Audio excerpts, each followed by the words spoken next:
Hello, ladies and gentlemen. Robert Swartwood here. Tonight I am joined by an actor, voice actress, advocate, narrator of over 600 audiobooks. That's right, it's your favorite narrator of mine, Thérèse Plummer. Thérèse, how the heck are you? We're doing awesome.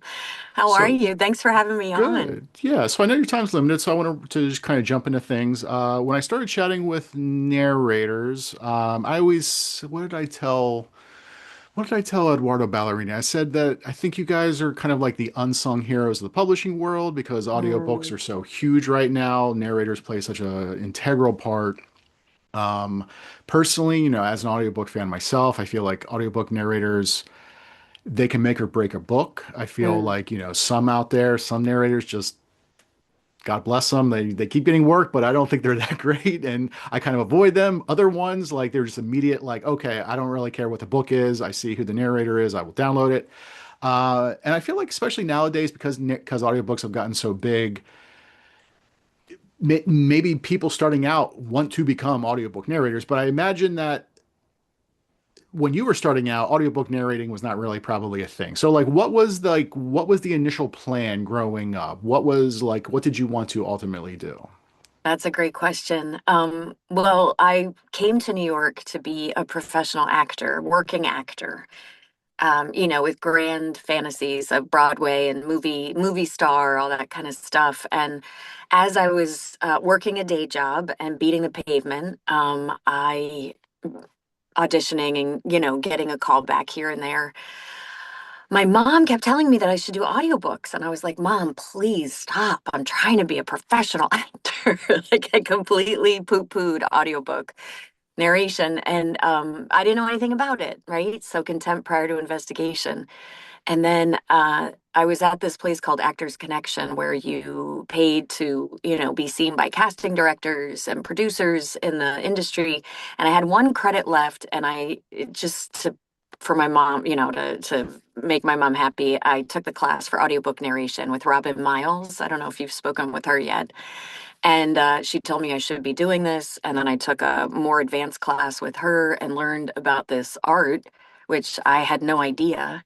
Um, you could act with your voice. Like I knew you could act with your voice, but I always had my voice in my body, on a stage wielding swords in Shakespeare shows. And this was completely different. This was just the voice, and changing tones and intonations and accents and going through characters and also being a storyteller. And yeah, when I came onto the scene, so anyway, long story short, I was discovered by Mike Charzik at Audible and brought in for an audition, and then the rest is history, as they say.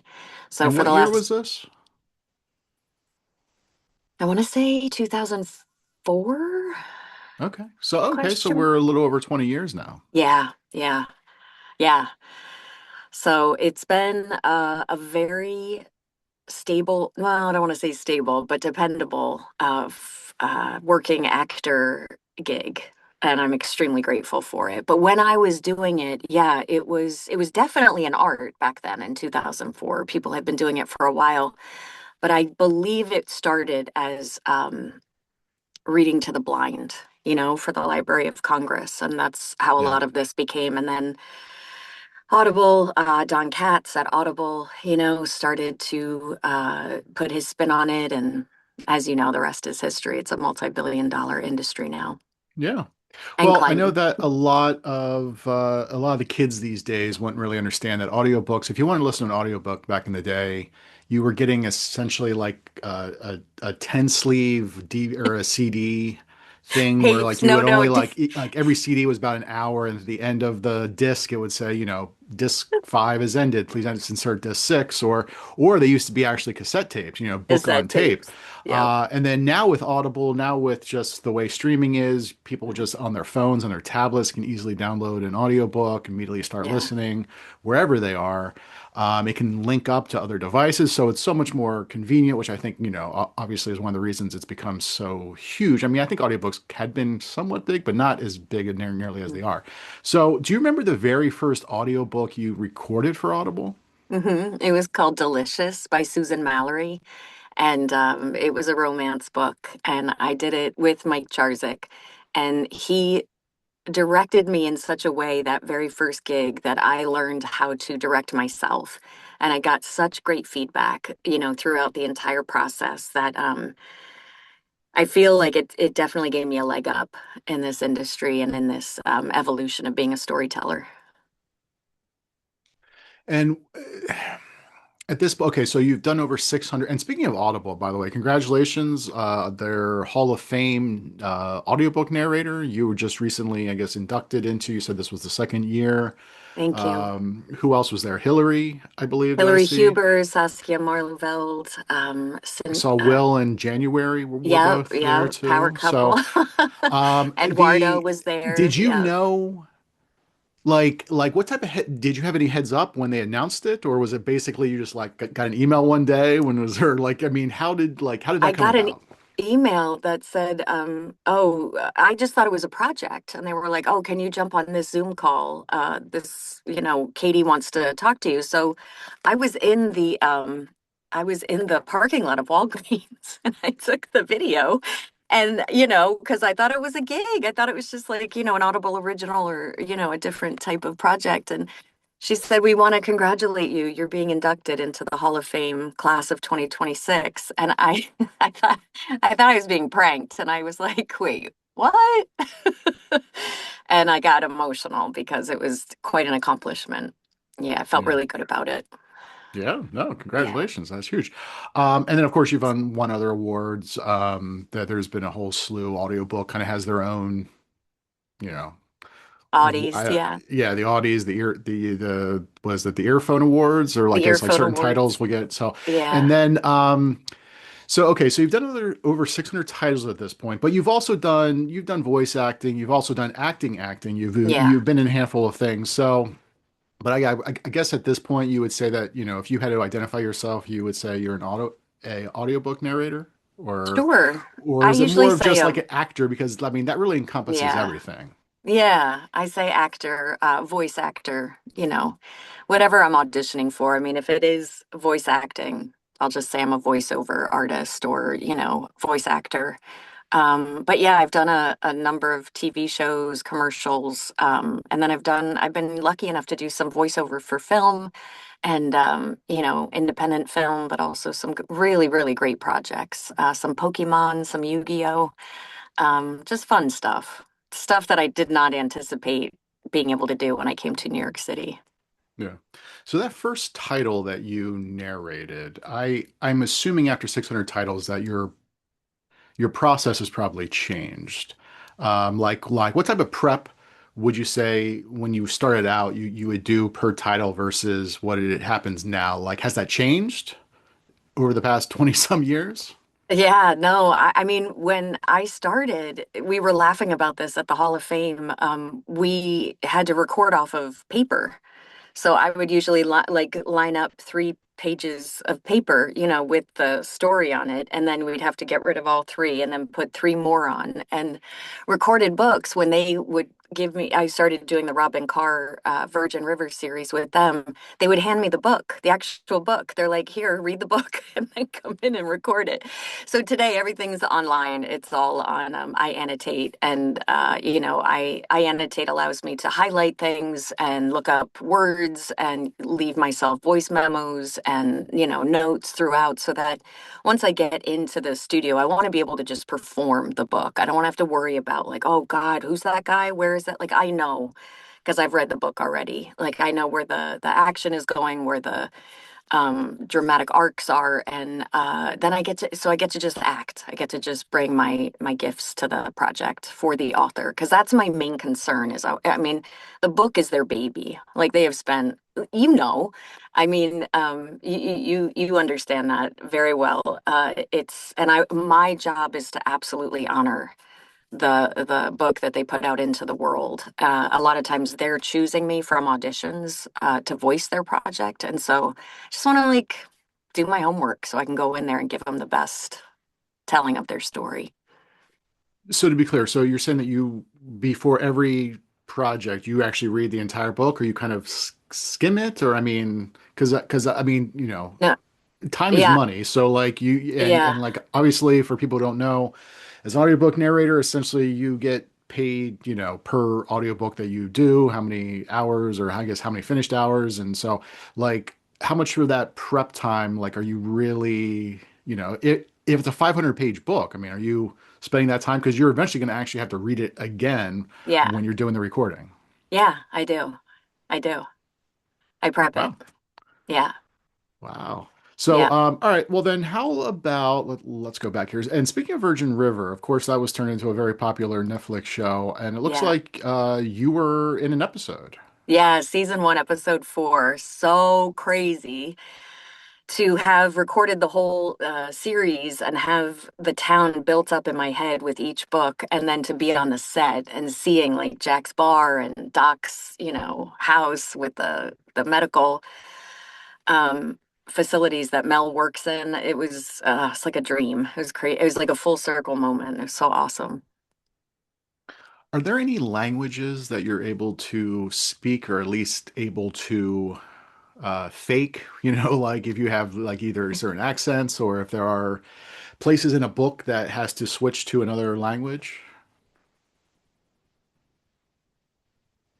You mean like French or Yes, I German mean, or I know sometimes Italian? certain books will have maybe, like French characters, Russian characters, and then sometimes, depending on the book, maybe they might actually want you to speak in that language.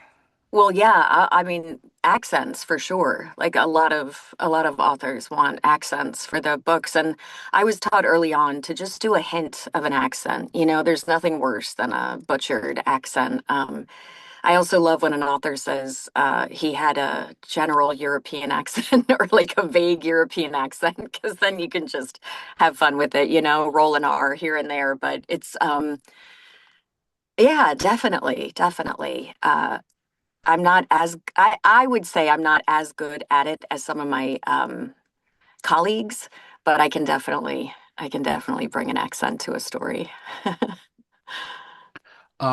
And then, so what is a typical day? So if you have, I usually, I know maybe it's not 100% accurate, but I usually equate every like 10,000 words to an hour. So usually like an 80,000 word novel might be around 8 hours, give or take. Mm. Because I feel like some narrators might go a little bit quicker than other narrators, but usually it's about that long. So say for like a 300-page novel, like, are you able to do that? I mean, what is a typical recording day for you? How much usable time are you able to do per day? And Yeah, I'm sure that probably varies, but like, I mean, if there's like a usable hour, how much of that time, how long does it usually take you to get that usable hour? it's usually a 2-to-1 ratio to get that one per finished hour to get paid for. So it takes 2 hours to get 1 hour. But I have once I'm in the rhythm of the book, I can get a lot of work done in a short amount of time. So usually between 70 to 100 pages per session, per day. And I've had to scale back my hours recording since my accident because of the just the body issues. I can't do like the 6 to 8 hour days. I've got to do like max 4 hours. So I get a lot more done in a shorter amount of time, so as not to be a huge pain in the ass to the producers. But yeah, I can read words good. Me Good. talk pretty one day. And you have a Wikipedia page, and anytime someone has a Wikipedia page, we like to do kind of like a Rich Eisen celebrity true or Where false. So did let's that just run come through some from? of these. What's that? Where did Well, the that's why I want to go Wikipedia? over. I want to see how accurate some of this is. It says that you were the fifth born of eight kids. Is that true or Correct. false? True. Okay. And that your father was a professional actor. Yes. What did Yes. he do? He was a Catholic U with Phil Bosco and Franny Sternhagen, who were both really amazing actors. All three are deceased now. My dad just passed last summer, but they were in Catholic U, and then they all came to New York City together. And then he actually left at some point to join the seminary, and then obviously that plan changed because he ended up having 8 kids. A And that lot your of Shakespeare, a lot of plays. Yeah. right.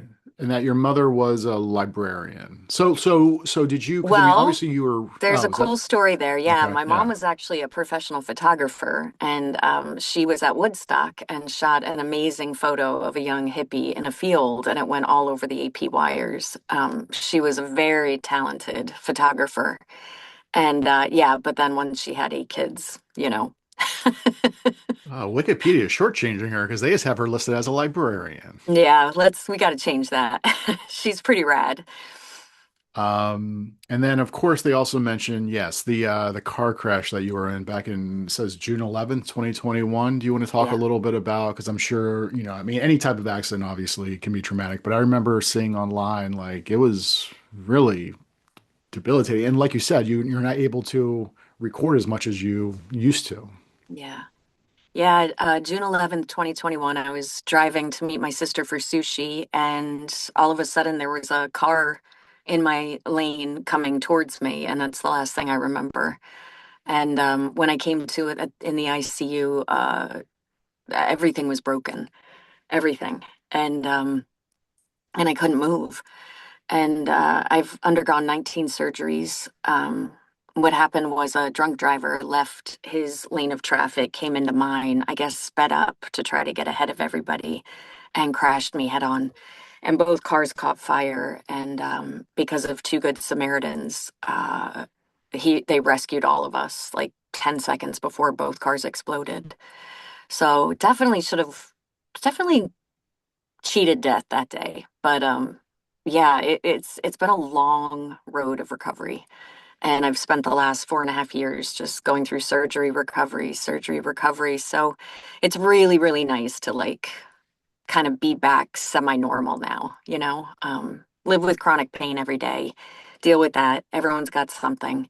But the driver spent 4 years in prison. He's out now and trying to just, see where life is going to go now Yeah. while telling stories. Yeah. And then the last one, they say that you live with your dog Butterfinger, but your website says Butter. Let's update that because Butterfinger passed Oh, last I'm so year, and sorry. thank you. That shattered my heart. But Oh, I now have a beautiful Russian blue cat named Buttercup. So we're just keeping Butter alive in the oh, house. Butter. Did you have a Butterfinger at some point? Yes, Butterfinger was my dog, and he passed. I had to put him. Yeah, he's no Okay, because longer then with us. your website just says Butter. Good. Let's just keep. Well, if it says a dog, maybe just a cat now, Buttercup, Yeah, so which is yeah, your funny website, she because lives on the East Coast with her dog Butter. It just says Butter. So, but yeah, so we'll definitely update that. But yeah, I'm sorry to hear that. That's always thank tough. you. Do you have a Um, dog? ours passed away I'm somewhat sorry. recently. Yeah, it Oh, was. it's the worst. Yeah, it was bad because he was sick, and we took him to the vet, to the hospital, and they were like, they wanted to keep him overnight because there was some stuff going on, like with his liver or whatever. And the idea was that, they were gonna treat him, do I think like a CT or an ultrasound to kind of figure out, Yeah. because our previous dog had cancer, and at that point we just knew like there was just no way he was gonna. So we had put him down. But in this instance, he died while he was there.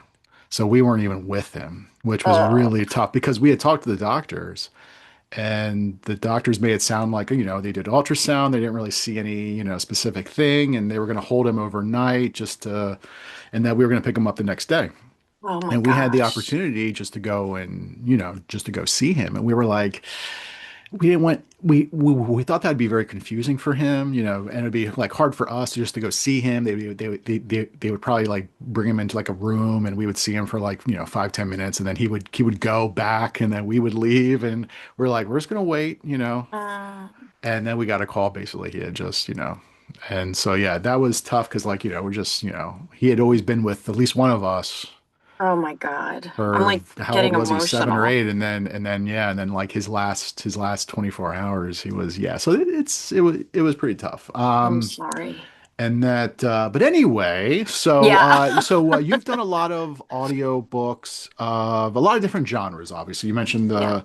the Virgin River series. You did my one Avery Bishop novella, Dear Serafina. You and Jay That was Snyder. great. That was Oh, great. thank you. Yeah. So is there a certain genre you find yourself? gravitating towards more like if you were basically, presented with a few different projects, is there like a certain genre you would like prefer to do over another one? Yeah, that's an awesome question.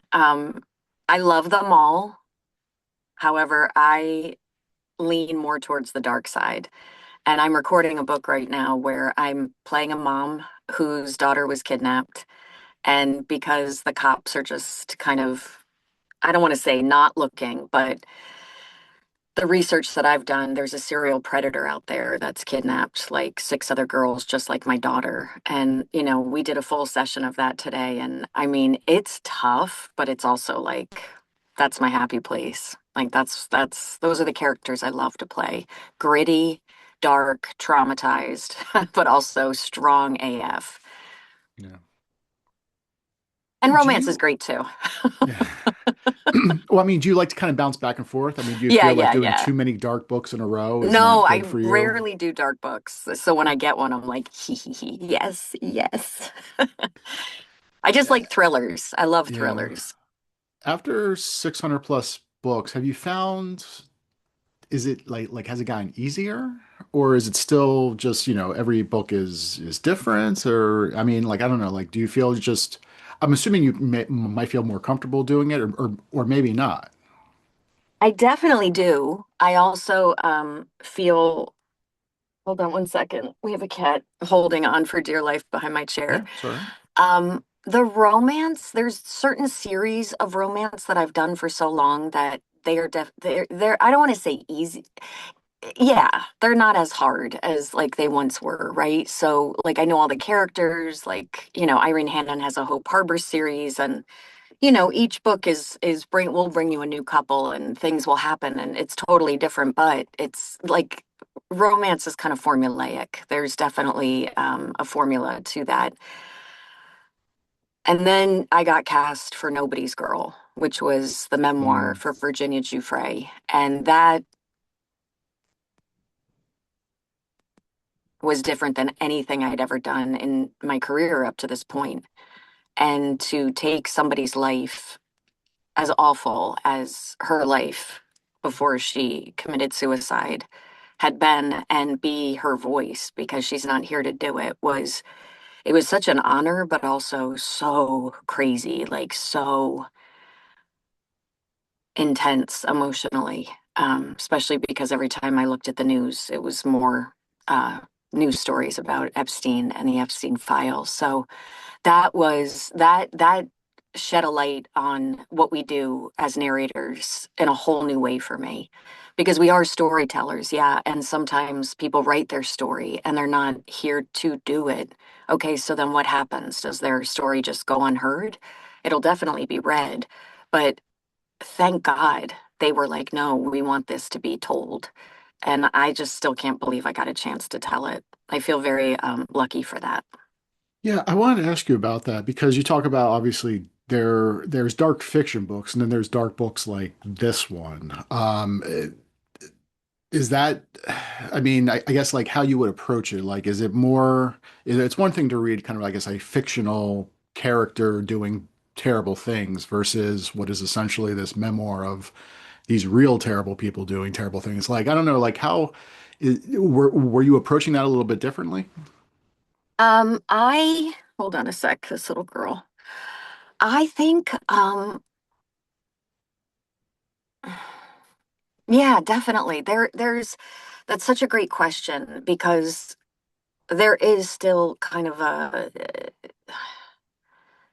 like third person narration versus first person narration, right? And Virginia's memoir was all first person. The book I'm doing right now is third person, right? So I get to have this little detachment into the narrator telling the story and then back into the characters, whereas Virginia was Virginia from the preface to the end. That as an actor, I absorb, embody all of it. And that was incredibly that was really tough. This one that I'm doing right now, I can make jokes with my engineer because there's still a detachment there, right? Like, geez, this is, why don't we just see some more Instagram videos on little baby elephants or something like that, and it's not as there was kind of like a sacred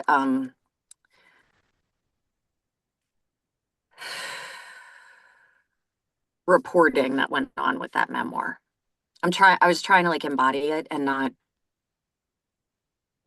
give it due justice with my words. Sometimes it's hard to find the right ones. Yeah. Well, let's go back to the series. You've done several different series. When you are doing a series, how do you manage to keep certain voices of certain characters, secondary, even tertiary characters, same book by book? Because usually these are done probably what, like years apart. In a Yeah. perfect world, a new series book will come like once a year. So you're Hmm. recording this after, 10, 12 months. Is there a certain way that you like, do you have to go back and listen to the previous book, or like do you keep files of Yeah. yeah, how do you go about that? Yeah. So I'll ask the engineer to mark voices, and then when the next book comes, I'll just have the files sent to either them or myself, and then we can just refer back to them. Because, yeah, in the meantime of when the next book is written, I've recorded like 40 other books, and so I won't remember. There's also something really strange. It's like a muscle memory that I have for certain characters that I've done where the voice will just come back instantly. It's like because Hmm. I cast them in my head, and it's almost like, as I'm reading the story or performing the story, telling the story, I see the movie going on in my head. Like I see it playing out, and I hopefully it's playing out for you as you're listening to it, right? As a listener, and my voice just kind of disappears, and the story can just play. I don't know. That's the great escape that books gave me when I was little, and hopefully that's what's happening with audiobooks as well. Yeah. Yeah. Do you listen to audiobook? I mean, you kind of read for a living. Do you find yourself like, are you able to read for pleasure now? Or are you able to Oh listen to my God. audiobooks? I Or do you, love this or question. when you So, listen to audiobooks, do you yeah. find yourself critiquing the narrator being like, I wouldn't have said it that way, or like, I would have delivered that line another way? No, I have no, the only time I've listened to an audiobook is when I have to have a book read for like a book club or something else, and I just haven't had the time to read it on my own because I have so many books that I bought to read as pleasure, but I can't get to them because I'm always reading whatever I'm supposed to be recording and then prepping something behind that. And then usually I'm like, okay, I just want to watch trash TV because I'm so tired of reading. But yeah, I would love to just read a book for pleasure at some point. That'd be amazing. What are your thoughts about people who listen to audiobooks at like 1.5 or 1.75 or 2 point speed? Because sometimes I'll see like on Instagram, especially if like they review like one of my recent audiobooks and they'll like give like a screenshot of it and I'll see like they were listening at a 1.75. Like, how can you enjoy it? Because like I'll listen to like podcasts that way if it's like, Yeah. some type of political thing or whatever else, and it's just going back and forth and they're talking. But I feel like with audio now, to be fair, to be fair, there are some audiobook narrators that kind of feel like do speak a little bit too slow. They have a little bit too slow of a cadence, so I will speed it up sometimes. But for the most part, I try to listen at just 1 point speed because I Yeah. feel like, again, it's a performance. It's meant to be read a certain way. So, yeah, in the audiobook industry, like how do audiobook narrators feel about like when people are listening at such an insane quick speed? I wish they didn't have the option. I wish it was back to cassette tapes and you just had to like listen to the telling of the story. And if you don't like the narrator, just, rent another tape, like book of tapes from the library. But it is an option now and people don't have the time. A lot of times too, they're listening to the audiobook while they're playing games, while they're texting, while they're doing something else. And we just unfortunately live in that society where people don't take the time to just be with one thing, right? So whether they're speeding it up or they're doing like five things at once, I'm guilty of it too. It's Yeah, I try not to think about it because I put a lot of I put a lot of time and effort into, the performance of an audiobook. So I just don't. I don't know. Listen to it however you need to. Yeah. And then nowadays, especially, they do like the multitask or the multitask, the multicast Mhm. audiobooks, or they do like the dual narration. In those instances, are you reading the entire thing, or is it just kind of your part? Like, how My much do part. you want to read? Yeah, that's what I figured, because If I otherwise have you the might be, time, yeah. yeah, I'll read both. Sorry to interrupt, but it's mostly just my part because the other guy will usually be recording it from LA or somewhere else on the country and or the world, and the editing is going to be so different anyway. But if it's like something I need to know what's happening in his book, and we need to coordinate on accents and character notes, like usually we do. Yeah, it's again time, right? You have to like just kind of figure out what you have time for, and if it's a project that's dual and you're only going to be in the studio for 2 to 3 hours, let's get her done. Yeah, I hope that Yeah. doesn't offend any authors out there. No. So what about pet peeves as a narrator? Are there certain things that, because like you essentially have to read what is on the page, even if you come to a sentence or some type of dialogue that is clunky or that could be improved by whatever, like essentially you have to read what's there. So are there Yeah. any kind of pet peeves that you found over the years, certain things that you might find yourself rolling your eyes at or kind of groaning inwardly at when you get to, I mean, personally, I would just say as a listener, the overuse of like speech tags, but especially when it's like two characters Yeah. and it's like, and God bless him, but, or, God rest his soul, Robert B. Parker used to do this, like two characters, it just every line he said, she said, I said, she Yeah. said, I said, Yeah. she said. And it's like, when Yeah. you're reading it, I feel like your eye can just kind of glaze over it and you can Yeah. just whatever. But listening, like it is very apparent that it's like, so I don't know, for me at least as an audiobook fan or listener, like the overabundance of speech tags is always a pain in the ass. So I don't know, like is there anything to you that sticks out as like pet peeves as a narrator? That's great. I think the I wish more authors would read their stuff out loud so that they can write the characters talking as like more contractions, yeah, just like just so that they're talking the way we're talking and not as stilted and not as I will, I'll, she would, she'd, yeah, just like, contract the stuff and make it. You want the character, I want the character because it's more fun to play to be as approachable and real as possible. And I'm not, a writer, so I don't pretend to even know how hard it is to do that. But I do know as an actor bringing that to life, that makes my job a lot easier is when they're just as natural as possible. But I agree with you with the he said, she said. That's hard. No.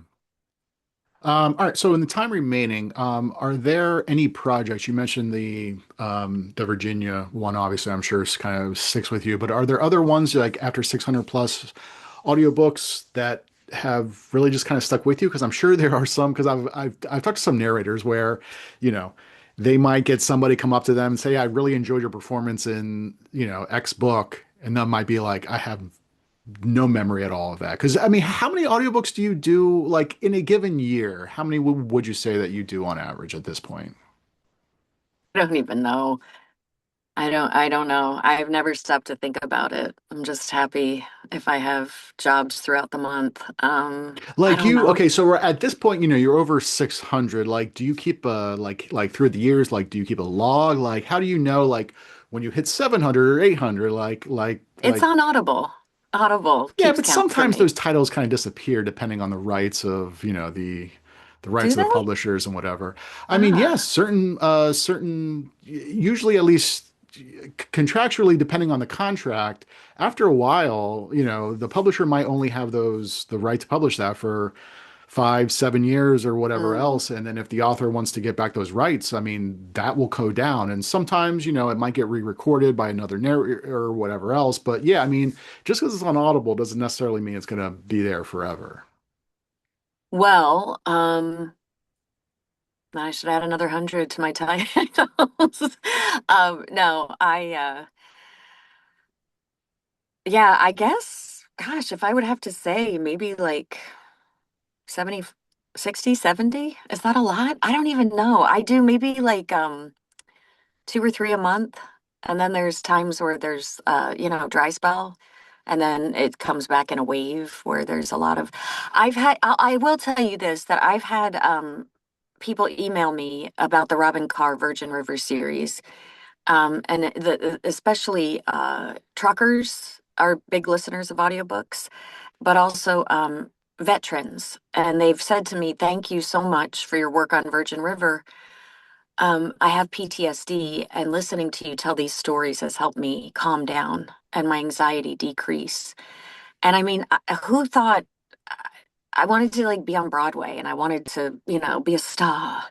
And, when I got an email like that from someone that suffers from deep, deep, deep traumatic anxiety, um, that telling a story helps them to just breathe easier and be in the world a little bit more calm. And that felt amazing. And I was like, oh, what we're doing really does matter.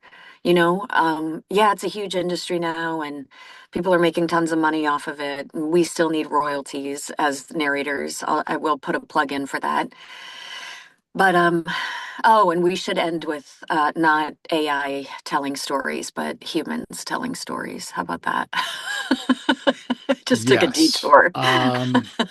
I mean, if we want to get into, I know like, Amazon owns Audible, but Amazon also does the KDP for self-published authors. And I Mhm. constantly get emails from them being like, why don't you try our beta audiobook or AI narration? And it's like, no, I mean, I feel like some authors don't really care and they're like, okay, sure, why not?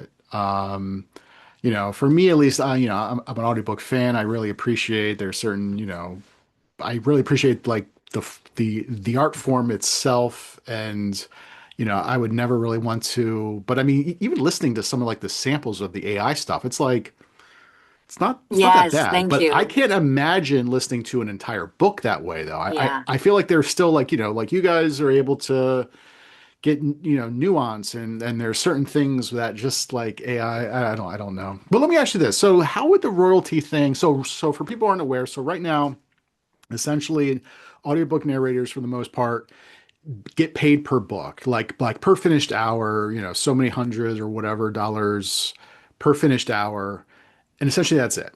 And some audiobooks do extremely well. A lot of audiobooks do not.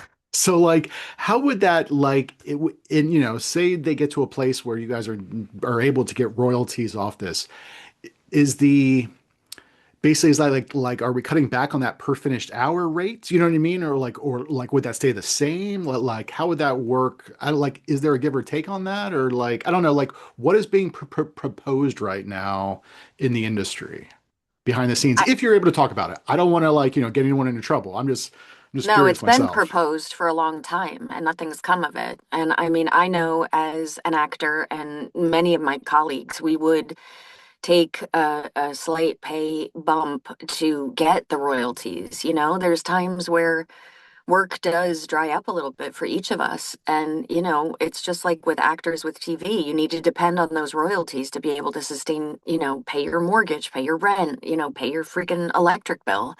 But we don't get any of that. There is one company that does do royalties and did it back in the old days. Thank God my Virgin River series was under them.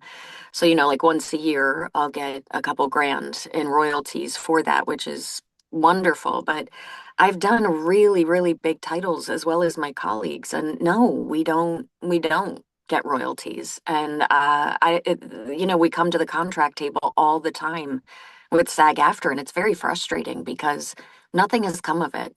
And when I had my crash and I asked, are we able to get any kind of disability? Am I able to, collect anything? There was nothing like that set up for actors. Like there was nothing like that for voice actors, and I ended up having to go back to work like pretty quickly after getting home from rehab, like hiney hopping down the stairs to get to my studio. And I don't think that's necessary with how much money is being made in this industry. I think there is a way to take care of your actors, which are creating your products, as well as the authors. And I don't know why it hasn't happened yet. I think more of us need to talk about it and band together and really like make this happen. Yeah, yeah, absolutely. All right, so last thing I always like to ask is there anything that you've watched, listened to, read, or well, no, reading is, but like, is there anything that you've really enjoyed, anything that's really stuck out to you that you'd want to recommend to other people? I am always 5 years behind on everybody. So I am almost on season 10 of Blacklist, and I am in love with this series. I don't know what I'm going to do when it's over. Well, did you watch so I will admit that I think I eventually just kind of lost interest in Blacklist. But I mean, you're at a place where you can kind of binge it, where I think Yeah. before when it was, but did you watch the spin-off? I remember loving, there was this spin-off show, The Blacklist, where it took the, who was kind of like her fake husband in the beginning. Oh, It oh, it was yes. him, and then Yes. it was the one black guy. I forget his name, but it was like they teamed up and they Okay. did. Oh What's it man, called? I gotta look it up. What is Yeah, the? yeah. I think it's Redemption. Harold I Cooper? Is he the one? The head of the Blacklist FBI? Redemption. Oh, there it is. It's called The Blacklist Redemption. It was just one season. I liked it a lot. Oh, And for whatever reason, it was only available for one season. wow. And I almost liked it more than Blacklist because I kind of felt after a while the Blacklist kind of was, it was like, okay, Yeah. we get it. But like they kind of like were doing their own thing. And I don't know, like Yeah. if you get a chance, I don't know what it's streaming on, but yeah, Oh, I'm gonna find it. That's that was great. a lot of fun. But all Okay, right, good. cool. Yeah, was there anything else then? Are you oh, what did there was something else I wanted to ask you. Now I'm completely blanking, but No, but I'm seeing your books behind you. Congratulations. What do you got there? You've got The Killing Room. yeah, Eduardo actually had narrated that. That won the ITW Thriller Award 2 years ago. Fantastic. That was for the well, I guess technically it was in the best ebook category, so it wasn't for for the audiobook. But Eduardo had narrated those two books in the series, and of course That's he did a great. great job. Do you go to Thriller Fest? So last 2 years I had been at Thriller Fest. Hmm. I this year I might just go up for the day. I live in Harrisburg, so it's kind of a quick trip up. I might Got just it. kind of go up for the day and just kind of hang out down in the bar Yeah. just to see people because it's fun. I mean, I was telling a writer friend of mine whose first year was last year that like I'm like it's like camp. Like you go, you see your friends because Yeah. I always tell, especially newer writers, that if you want, like, it's like 99% just publishing professionals, Mm, whereas opposed to like places like BoucherCon is like the majority is readers and fans. There yeah. are a lot of writers and some editors and publishers there, but like the majority of the people are just fans. Whereas opposed to Thriller Fest, most of the people are just writers. Most of the people are just, in publishing. But were you? Because I remember talking to Scott and Suzanne, and I think last year, who else was there last year? I think Carissa. Did you ever go to Thriller Fest? Yeah, I spoke on a panel a couple times at Thriller Fest, but since my crash, I haven't been back. BoucherCon, though, in Dallas, were you there? No, I was at the last one I was at was in Nashville. Oh, okay. I went to the one in Dallas. It was great. I had a great time. This year it's in Calgary, Canada, which I don't think Mm, I'm going to be going to. However, the following year it's in DC. okay. So I think I'll definitely that's going to be an easy one to get to, and I think the year after that it's in Indianapolis Okay. because obviously they're always kind of bouncing around. But yeah, if you do go to Thriller Fest again, my understanding is it's. I mean, last year was the first year back in the Hilton, so it's no longer in the Sheraton, Ah, but it's like the same kind of the same block essentially. It's like yeah. right there off of Times Square. But well, Therese, I don't want to take up much more of your time. Thank you No, so this was much great. for Yeah, hanging out. absolutely. Congratulations again on the Hall of Fame inductee. Thank Like you. and then what does that mean now? Are you able to like like up your rate now? Like that you're a Hall of Fame It inductee? I means mean, I'm fancy. do you get some type of special? I don't like know what it means. I award? got an award with my name on it with accents, so that felt That's pretty always good. nice. Yeah, yeah. Because I know even like with the audio or not the audio awards, the audio awards, like technically that goes to the publisher, right? Like Yeah. the like as narrator, like do you guys still get anything though? If like you're part of a project that wins an Audie Oh award, yeah, yeah, they get the you do? Audie. They'll get the Okay. Audie. Yeah. They'll get it. I think I don't know if you have to buy, I don't remember, but this Hall of Fame felt after everything that, I've worked through and just especially being with colleagues that I've admired for so many years. It's just felt good. Felt really good. Yeah. Yeah, that's amazing. Again, congratulations. So, all right. Thanks. Well, oh, then if people wanted to stalk you online, where's the best way they can do that? Facebook, Thérèse Plummer. Yeah, I think that's my handle, Thérèse Plummer. And then Thérèse Plummer voiceover narrate. I don't know. There's some long name for the other one. And then Instagram at it just changed. Is it at Plummer Therese narrates? I love that I'm asking you. I What is it? What is I it? have no idea.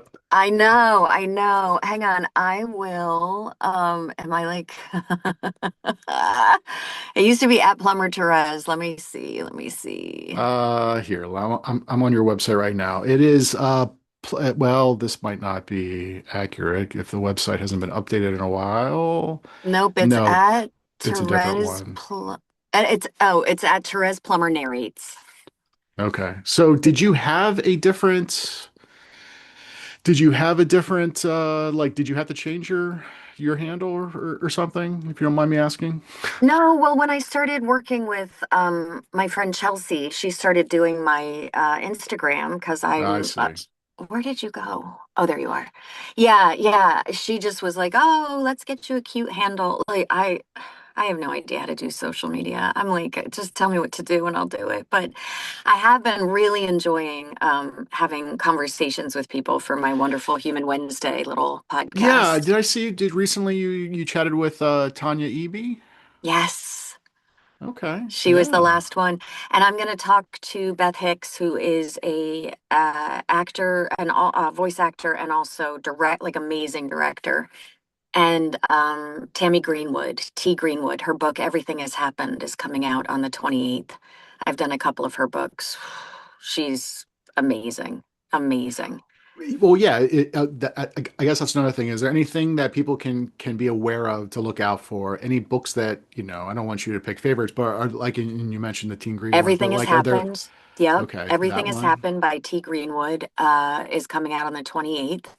Um, That's the big one. And the one I'm doing right now, The Grapevine, is pretty remarkable. But I can't really talk about that yet because I'm in the middle of recording it. So I already did something wrong. That's okay.